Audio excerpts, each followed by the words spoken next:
කතන්දරය trading ගමන් දෙකක් එකම සිහිනයක්. විවේක් සහ අනිල්. විශ්වවිද්‍යාලයේ පුස්තකාලයේ පඩිපෙළ මත විවේක් සහ අනිල් එකට වාඩි වී සිටිති. මධ්‍යම පාන්තික පවුල් දෙකකින් පැමිණි ඔවුන් නිතරම එකට සිහින දකී ක්‍රිප්ටෝහි වේගවත් සාර්ථකත්වයක් සඳහා ආශාවක් ඇති විවේක් සහ තාක්ෂණික නවෝත්පාදන හරහා ස්ථාවරත්වය සහ නිදහස අපේක්ෂා කරන අනිල්. අසංඛ්‍යාත YouTube වීඩියෝ නැරඹීමෙන් පසු විවේක් අතින් ට්‍රේඩිං කිරීමට පටන් ගනී.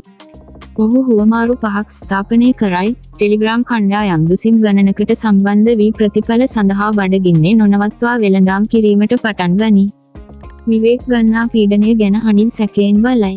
දින ගෙවී යයි. විවේක් නිදිමත වී කෑම වේලෙහි පවා ඔහුගේ දුරකථනයට ඇලී සිටී. විශ්වවිද්‍යාල ව්‍යාපෘති සහ සැබෑ ජීවිතයේ අවස්ථා ඔහුට මගහැරේ. ඔහු වසුපස හබායයි කෙෆෝයම් කූගුල් වලට වැටේ. සහ අන්තිමේදී ලාභ ලැබීමට වඩා අහිමි වේ. අනිල් ශ්‍රී ලාංකික ප්‍රොෆෙෂනල් ට්‍රේඩර් පුහුණුකරුවෙකු හරහා යුට් ට්‍රේඩිං AI බොට් සොයා ගනී. ඔහු ඇමරිකන් ඩොලර් 500කින් ආරම්භ කරයි. ප්‍රාග්ධන ආරක්ෂණ උපාය මාර්ග යොදයි සහ ඉතිරිය බොට් විසින් හසුරුවන්නට ඉඩ දෙයි. ඔහුට නිින්ද නැති රාත්‍රී හෝ චිත්තවේගීය ට්‍රේඩිං නොමැත. ඇත්තේ දත්ත මත පදනම් වූ දක්ෂ චලනයන් පමණි.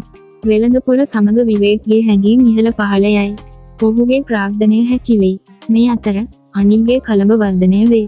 ඔහු පවුලේ අය සහ අධ්‍යයනය සමග වැඩි කාලයක් ගත කරයි. ඔහු පොත් කියවයි, ව්‍යායාම කරයි සහ සංසුන්ව නිදා ගනී. විවේක්ට විශාල පාඩුවක් සිදුවේ. ඔහු කම්පනයට පත්වේ. ඔහු තම දුරකථනය විසිකර සියල්ල ප්‍රශ්න කිරීමට පටන් ගනී. අනිල් සංසුන්ව සිනාසෙමින් දවසේ ලාභ සමාලෝචනය කරන ආකාරය ඔහු දකී. විවේක් අවසානයේ අසයි, ඔයා හැම විටම සංසුන්ව ඉන්නේ කොහොමද? යුට් ට්‍රේඩිං AI බොට් ආරම්භකයින්ට පවා අනුගමනය කළ හැකි දියුණු ශුන්‍ය අලාභ උපාය මාර්ග පැද්දීමේ තහවුරු කිරීම සහ දැඩි අවදානම් කළමනාකරණය භාවිතා කරන ආකාරය අනිල් ඉතාමත් ඉවසීමෙන් පැහැදිලි කරයි. අනිල්ගේ නිර්දේශය යටතේ විවේක් යුට් ට්‍රේඩිං ගිණුමක් විවෘත කරයි. ඔහු නව ප්‍රවේශයකින් ආරම්භ කරයි ආතතියෙන් තොර බොට් සහාය ඇතිව සහ මනා ලෙස මඟ පෙන්වීමක් සහිතව. ඔහු අවසානයේ කලින් නින්දට යන අතර නැවත ජීවිතය ගත කරන බවක් දැනේ. දැන් මිතුරන් දෙදෙනාම ස්ථාවරව උපයති. සිහිනවලට වෙහෙස මහන්සි වී වැඩ කිරීම අවශ්‍ය නොවන මාර්ගයක් ඔහුට පෙන්වීම ගැන විවේක් අනිල්ට ස්තුති කරයි. ඔවුන්ගේ ජීවන රටාව වෙනස් වේ වඩා දක්ෂ, සංසුන් සහ වැදගත් දේ සඳහා වැඩි කාලයක් සහිතව.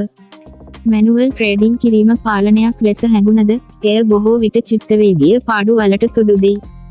යුට් ට්‍රේඩිං AI බොට් ස්වයංක්‍රීයකරණය, හැඟීම් රහිත ක්‍රියාත්මක කිරීම සහ ඕනෑම